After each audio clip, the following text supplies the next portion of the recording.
Ya, teman-teman semua yang saya sayangi, saya El Asamau, saya baru divonis menderita atau positif COVID-19, Corona, yang lebih dikenal. Mungkin tadi banyak sekali teman-teman atau keluarga, kakak adik yang menelpon konfirmasi secara langsung. Pada kesempatan ini saya ingin berbagi kronologisnya seperti apa sehingga saya sampai terpapar virus corona dan apa saja yang saya lakukan selama ini. Yang pertama saya ucapkan terima kasih kepada Rumah Sakit Umum Profesor Yohanes Kupang karena perawatnya luar biasa, dokter-dokternya bekerja dengan maksimal. Saya waktu dari pertama sudah merasakan keramahan dan profesionalisme dari dokter-dokter tenaga medis yang di sini. Terima kasih banyak-banyak. Dan saya sebenarnya kondisi sekarang ini sangat stabil karena gejala-gejala yang muncul pada penderita atau suspek itu seperti kita ketahui mereka mungkin merasakan demam dan lain-lain, tetapi saya puji Tuhan dalam kondisi yang prima. Nah, teman-teman semua, saya dari Alor dan sementara ada kegiatan persiapan untuk studi lanjut di Yogyakarta, tetapi waktu keberangkatan kami ke Yogyakarta itu sebelum ada larangan atau semacam informasi resmi dari WHO untuk tidak beraktivitas dan lain sebagainya di luar rumah. Sehingga waktu itu bulan lalu, tepatnya tanggal 1 Maret atau tanggal 1 Maret saya sudah ada di Yogyakarta dan kelas pertemuan berjalan sebagaimana mestinya. Dan satu minggu setelah di Jogja itu kami ada dipanggil untuk kegiatan di Jakarta. Nah, selama kegiatan 1 minggu di Jakarta ini kemungkinan besar saya terpapar di sana dan itu berlangsung dari tanggal 9 sampai tanggal 13 Maret. Nah, tanggal itu saya merasa bahwa kondisi tubuh saya itu tidak berubah karena memang waktu dari Alor pun juga saya sering meriang karena mungkin kelelahan dan saya sedikit bermasalah dengan lambung, asam lambung, sehingga saya merasa itu memang asam lambung. Sehingga kondisi tidak berubah, saya tetap meriang, badan sakit, dan itu berlanjut sampai kegiatan di Jakarta itu. Nah, pas ketika ada di Jakarta, kami diinformasikan setelah tanggal 15 itu bahwa semua kegiatan harus dihentikan dan kegiatan yang ada di Yogyakarta itu juga dipindah menjadi online sehingga kami tidak ke kelas dan saya mengambil keputusan untuk kembali ke Kupang saat itu. Tetapi karena saya belum merasa bahwa ini menjadi ancaman tersendiri untuk saya coba mengambil keputusan untuk pulang ke Kupang. Kenapa? Karena ya riwayat sakit saya tadi bahwa memang saya harus mendapat penanganan. Kalau kembali ke Kupang, istri bisa atau mertua bisa siapkan makan, minum dan pengobatan di rumah, sehingga saya mungkin bisa lebih cepat pulih untuk ketika saya ada di Kupang. Dan saya tanggal 18 Maret sebelum ke Kupang itu saya singgah di Bali. Di Bali karena ada bertemu saudara, sudah lama sekali tidak ketemu. Mereka menjadi kakak saya yang saya harus ketemu saat itu. Dan waktu itu belum ada tanda-tanda sama sekali bahwa saya terpapar. Itu tanggal 18. Dan tanggal 22 saya ke Kupang. Tanggal 22 saya ke Kupang dan kondisi tidak ada sama sekali merasa hal-hal yang aneh terhadap diri saya, meriang-meriang masih sama. Sehingga setibanya di Kupang, Oh iya, selama dari Jakarta itu saya menjaga diri betul-betul. Saya tidak bersalaman dengan orang, saya cuma pakai siku kalau terpaksa. Saya jaga jarak, saya pakai masker, bawa hand sanitizer, dan juga saya cuci tangan. Saya menjaga untuk tidak meraba mulut, mata, dan lain sebagainya. Dan ketika sampai di Kupang, itu saya isolasi diri di dalam kamar sejak tanggal 22 hari Minggu. Itu saya di dalam rumah, tidak keluar-keluar. Jadi di rumah tetapi di kamar, saya kamar dipisah, makan minum saya tersendiri, tidak ada yang masuk ke kamar. Lalu saya coba untuk mengerjakan beberapa hal yang saya senangi, mendengar musik, membaca, sempat juga menulis buku dan sampai selesai karena saking lamanya saya di kamar. Dan saya tidak merasakan hal-hal aneh yang terjadi dalam diri saya, sehingga saya coba isolasi diri dulu. Tetapi pada saat sekitar tanggal 26-25 itu saya mendengar bahwa satu teman kami yang di Jakarta kegiatan itu PDP dan dia positif, sehingga itu mendorong saya untuk segera ke rumah sakit dan periksa. Jadi saat itu tanggal 27 Maret saya langsung ke rumah sakit umum. Di sana sudah ada posko Satgas di sana. Saya diambil darah dan juga diambil saya swab dan saya diperbolehkan pulang, dikasih obat. Mereka janjikan dari tanggal 27 itu tanggal 4 hari Sabtu kemarin itu harusnya hasil sudah ada, 1 minggu ditelepon. Tetapi selama saya tunggu, saya di dalam masa isolasi itu saya tidak keluar-keluar, tetapi kok lama sekali hasilnya belum keluar. Padahal itu sudah dari tanggal 27 dan tidak keluar-keluar. Saya tunggu sampai tadi tanggal 9, dari tanggal 27 sampai tanggal 9 baru saya dikasih informasi bahwa saya positif. Dan saya rasa ini agak terlambat untuk menyampaikan ke saya karena ini jeda waktu sudah terlalu lama. Sejak dari Jakarta itu sampai di Kupang itu dihitung, atau dari Bali itu bahkan dihitung sudah hampir 20 hari lebih. Saya ada di luar, puji Tuhan saya kondisi stabil. Saya telepon kakak yang saya ketemu di sana, orang-orang yang saya ini semua dalam keadaan stabil, puji Tuhan. Dan kembali lagi saya menunggu ini seperti lama sekali.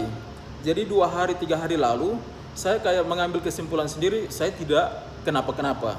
Karena hasil tidak keluar-keluar, saya sempat berpikir bahwa hasil saya negatif sehingga tidak ditelepon oleh pihak rumah sakit.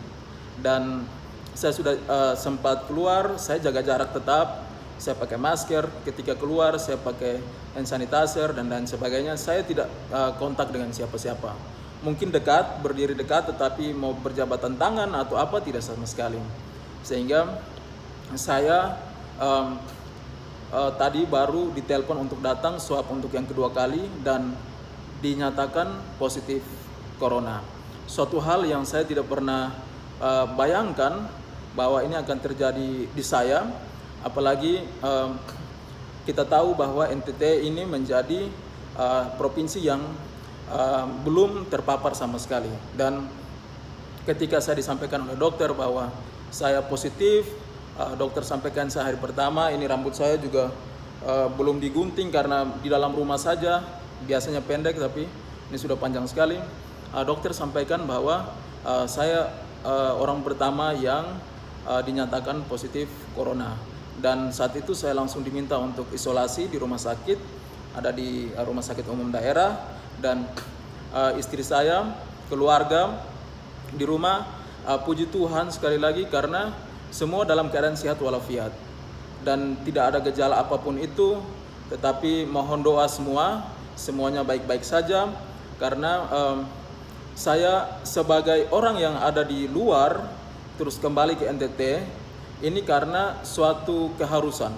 Saya harus kembali karena posisi saya sakit di sana, dan sakit itu sudah terbawa dari alor sebenarnya. Dan saya coba cek juga di Siloam dan di sana ternyata saya negatif untuk tipes, tetapi gejala itu saya rasakan terus, sehingga ini bukan hal baru untuk saya. Termasuk saat ini juga tetap badan tidak enak, tetapi ini hal yang sama yang saya alami sejak masih dari alor kemarin.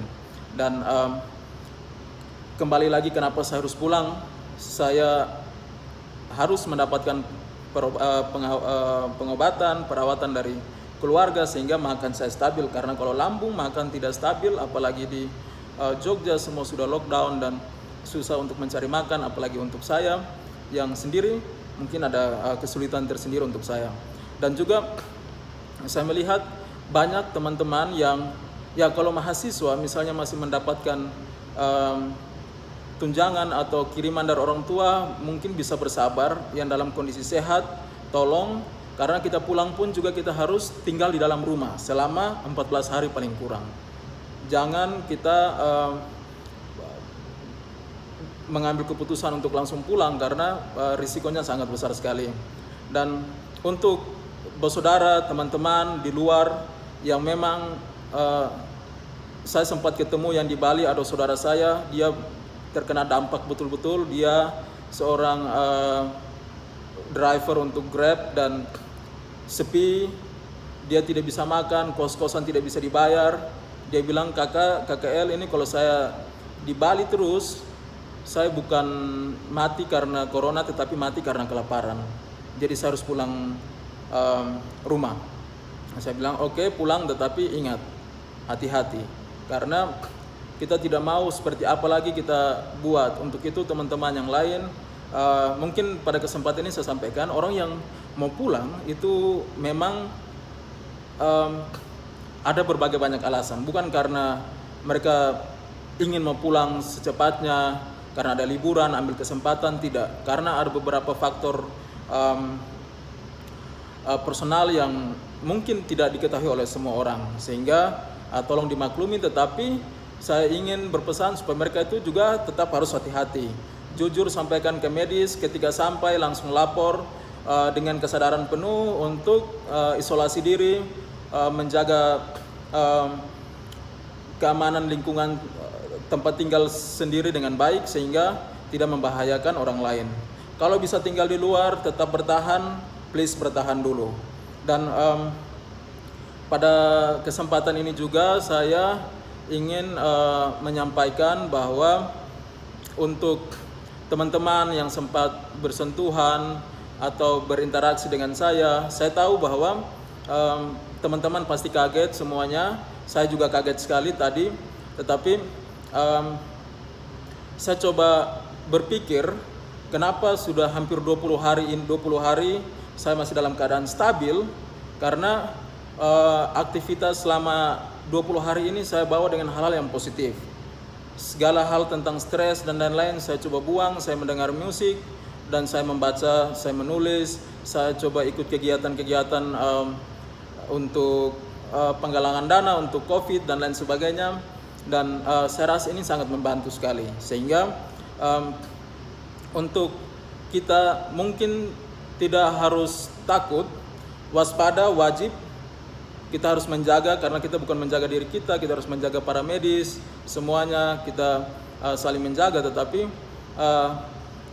namanya virus yang tidak terlihat ini bisa terpapar kapan saja, dan dia tidak tanpa, kalau saya kasusnya tanpa disengaja, tanpa saya sadari, tanpa bermaksud apa-apa, dan saya merasakan ini, sehingga saya mengalami ini, sehingga saya mohon dukungan dari semua keluarga, teman yang nonton video ini. Tolong dukung penderita atau suspek COVID-19. Karena apa? Dukungan itu penting sekali. Jangan sekedar telepon, tanya sakit apa, rasa apa, karena teman-teman para medis ini sudah cukup baik, mereka sudah terlatih untuk menangani para pasien. Sehingga ketika teman-teman menunjukkan simpati atau rasa sayang, saya tahu banyak sekali di luar yang menyayangi saya, keluarga kami, dan akan memberikan simpati. Tetapi saya punya request, yang pertama jangan tanya kondisi saya, karena sekarang teman-teman lihat saya sehat-sehat saja, rasa meriang, tapi ini sudah dari alor, waktu 2 bulan yang lalu. Ini masih terbawa terus. Saya sehat-sehat saja, tolong jangan tanya bagaimana kondisi, karena saya baik-baik saja. Tetapi saya minta kalau mau kontak saya, kalau telepon mungkin saya tidak angkat karena saya harus istirahat, tetapi berikan kata-kata yang memotivasi saya. Setidaknya kalau saya bisa request hal-hal apa yang menjadi kesan positif yang baik dari saya selama ini untuk teman-teman, kenalan semua, sehingga saya termotivasi untuk bisa sembuh. Dengan imun yang baik, dengan makan yang baik, saya bisa pulih dan ini bisa menjadi pertimbangan untuk yang lain juga. Untuk itu teman-teman, terima kasih sudah banyak yang telepon. Saya tidak tahu harusnya dirahasiakan, tetapi dari jam 4 sore sampai sekarang jam 11 mau jam 12 ini banyak sekali yang menghubungi saya. Saya tidak tahu mereka dapat informasi dari mana. Bahkan kakak saya di Bali, semua istri ditelepon, ditanya posisi di mana. Terima kasih banyak karena itu sudah sangat membantu kami dengan menunjukkan perhatian Bapak Mama semua. Tentunya karena ada kewaspadaan juga. Tetapi saya mohon sekali tolong kasih kami support. Kasih kami support please Bapak Mama yang suka melawak, berikan kami yang penuh dengan humor sehingga kami terhibur dan kami bisa pulih dengan sendirinya. Mohon doanya juga, tolong mendukung, tetap waspada dimanapun karena saya tidak pernah menyangka bahwa ini akan terjadi di diri saya. Tuhan Yesus luar biasa baik sekali dan saya mengetahui hasilnya walaupun terlambat, tetapi saya mengetahui dan bisa mendapat penanganan. Sekarang saya lagi diisolasi, saya akan tetap menunggu hasil sambil melakukan beberapa aktivitas. Saya akan tetap berkomunikasi dengan teman-teman semua juga, tetapi tolong supaya jangan sampai, kalau menghakimi mungkin tidak, tetapi menanyakan hal-hal yang akan menjurus kepada saya untuk berpikir dan saya akan stres, termasuk keluarga saya. Tolong dukungannya, saya sekali lagi minta berikan hal-hal yang menjadi kesan baik untuk Bapak Mama, teman-teman, kakak adik yang mengenal kami secara personal, yang pernah ketemu dimanapun itu. Tolong bisa WA, bisa melalui Facebook atau melalui video ini bisa mengirimkan suatu nada positif sehingga kami bisa cepat pulih. Karena sejujurnya kami ingin sekali berbuat banyak, kami ingin sekali berbakti, tetapi kondisi seperti ini semoga menjadi pelajaran untuk semua. Yang paling terakhir, tolong ikuti anjuran pemerintah, teman-teman. Tolong sekali, pakai masker, wajib kemanapun keluar. Jangan bilang, oh itu ada di Jawa, ada di luar. Sekarang di NTT ada, dan tanpa saya, ini bukan hal yang saya inginkan, tetapi terjadi di saya. Saya mohon teman-teman pakai masker, selalu cuci tangan, tinggal di dalam rumah, keluar untuk yang penting-penting. Kita tidak tahu di luar sana siapa yang sudah kena, karena pasti ada saja yang sudah kena tetapi mereka tidak tahu. Ini ada di NTT, ada di Kupang sekarang. Tolong Bapak Mama bisa untuk mendengar ini teman-teman semua dan menjaga diri keluarga masing-masing. Demikian, terima kasih banyak. Mohon doanya. Selamat malam. Selamat merayakan Paskah untuk umat Kristiani yang akan melaksanakan hari Raya Paskah, Jumat Agung besok. Tetap waspada dan sekali lagi ikut anjuran pemerintah. Selamat malam.